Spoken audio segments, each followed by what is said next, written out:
Food additives. When we buy canned or bottled food products at the grocers or the supermarket, we will find out that there are some additives added to the main nutrients. An additives is a non-nutritive substance intentionally added to food generally in small quantities, to improve appearance, flavor, storage properties, etc. Most governments issue lists of permitted additives stating the highest acceptable concentration, defining food products in which they may be used and sometimes recommending the maximum daily consumption. Such legislation is revised periodically, and product may be added to or deleted from permitted lists because of additional scientific knowledge and experience of their use. A group of food additives includes vitamins, amino acids, and minerals which are added to foodstuffs to compensate for losses occurring during processing or to provide additional sources in diet that might otherwise be deficient in such nutrients. Examples of their use include enrichment of margarine with the addition of vitamin A and niacinamide to flour or bread. Salt often has a small amount of iodine to it to avoid a diet deficiency that can cause goiter development. Appearance is an important factor in food appeal, and legislation in most countries permits the addition of both natural and synthetic coloring matter based on the coloring standards issued by the Food and Agriculture Organization (FAO) and World Health Organization (WHO). Flavoring materials are added to basic foodstuff to provide a characteristic product flavor or to supplement or modify the original flavor. Most flavoring materials are still of natural origin, but progress in organic chemistry has made it possible to analyze flavoring materials and to synthesize products similar with those found in nature. Flavor can also be influenced by the addition of the flavor enhancers such as monosodium glutamate, which intensifies perception of flavoring. Oil. That oil has helped to shape the world is not an exaggeration. Indeed, the discovery of oil during the last 100 years has changed a great deal of things. An oil product called kerosene has replaced firewood in the kitchen of our cities. Motor vehicles using gasoline or diesel oil have put animal-drawn carriages into museums. Steamships have lost against motor vehicles. Diesel locomotives have driven steam locomotives off the rails. Jet planes using aviation fuel fly the skies, making remote places reachable in a matter of hours. That oil is indispensable to our everyday lives is not an exaggeration, either. Yet few of us ever ask how this important liquid is extracted from the earth and changed into finished products. In the first place, it is not an easy matter to find an oil reserve. Exploration teams, sent by oil companies, have to go to remote places, sometimes have to live under harsh conditions, to explore the earth or seabed for oil.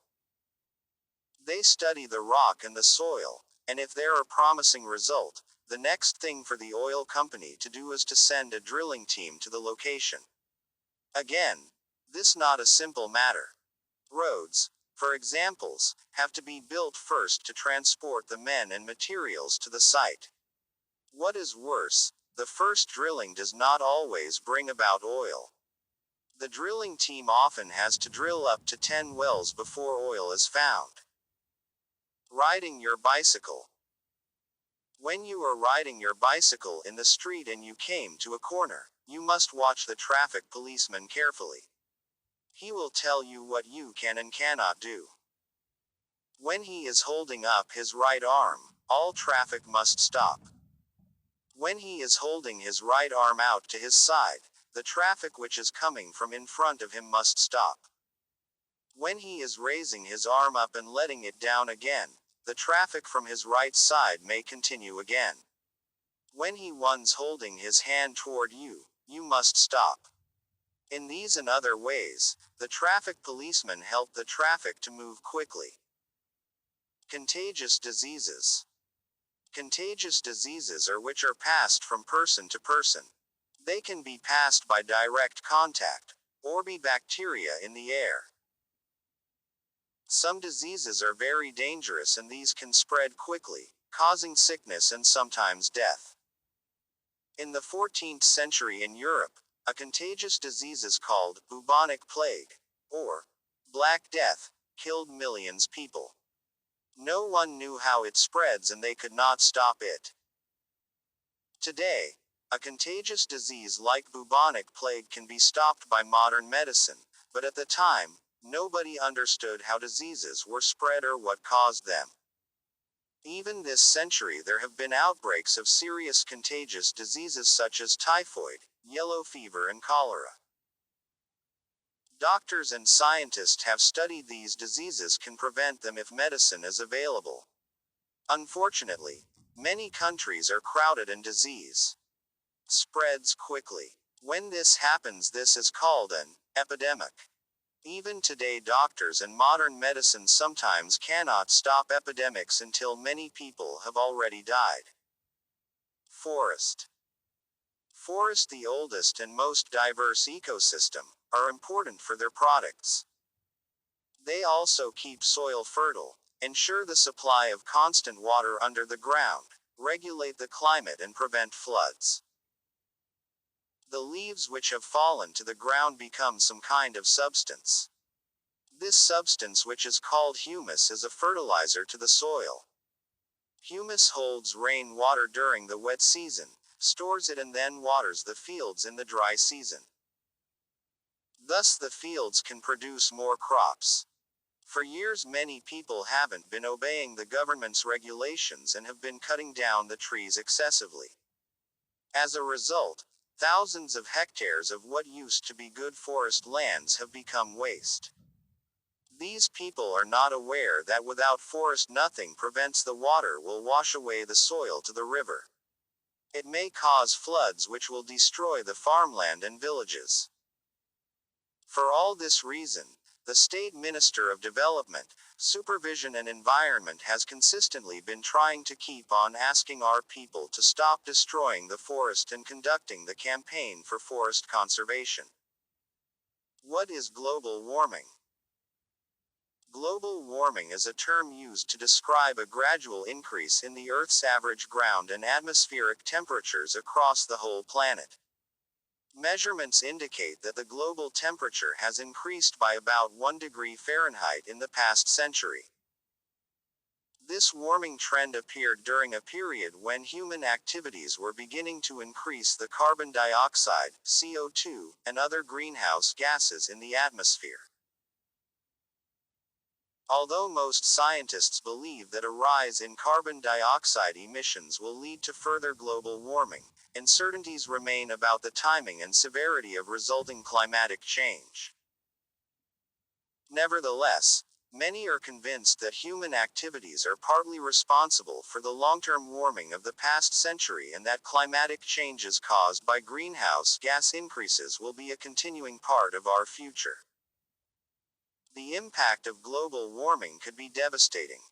Global warming causes ozone depletion, melting polar ice, and rising ocean levels.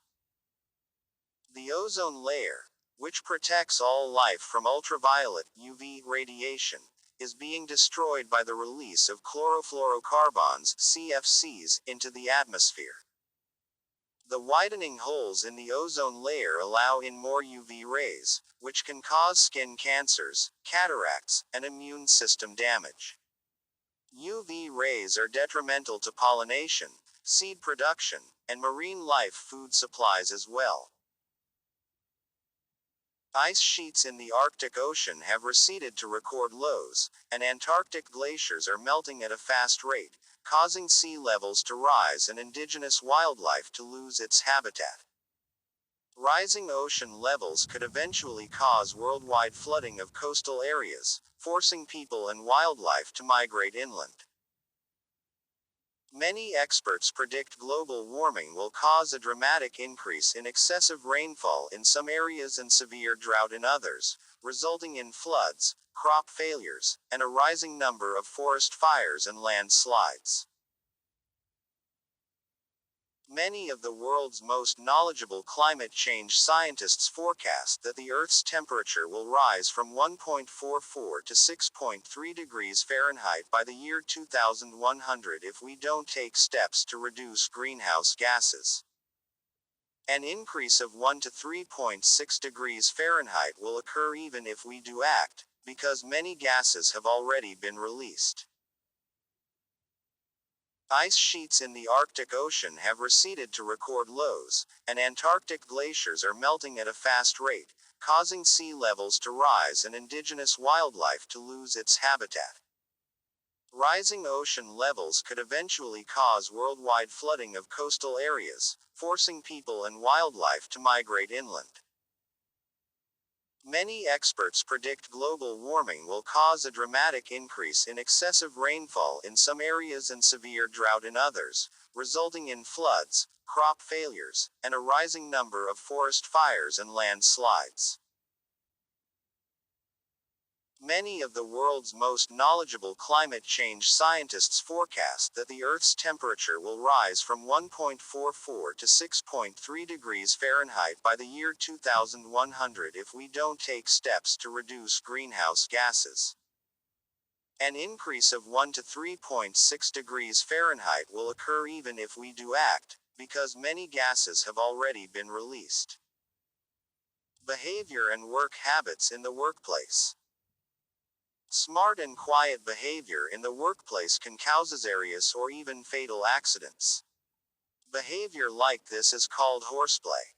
If you interfere with the work of others or make practical joking, it can also be very safe. Horseplay, running, and throwing objects in the workplace are good work habits and can cause accidents. Bad work habits keep a workplace dangerous. A dangerous worker is messy in his habits. He keeps a messy bench and a messy store. The floor around the bench or machine is never dirty. He always puts rubbish and waste into the wrong bins. In this way, he prevents obstruction of fire. A dangerous worker does not wait for accident to happen. He never takes actions after they happen. If he sees some oil on the floor, he does not leave it there. Somebody may slip on that oil and so he wipes it up. He does not leave tools lying around or on top of machines. Tools can fall into the moving parts of a machine. The machine may be damaged, or the operator may be badly injured. The dangerous worker does these things through habits. As he works, he is thinking of the safety. He is trying to remove the safety. He is thinking not only of himself, but also of his fellow workers.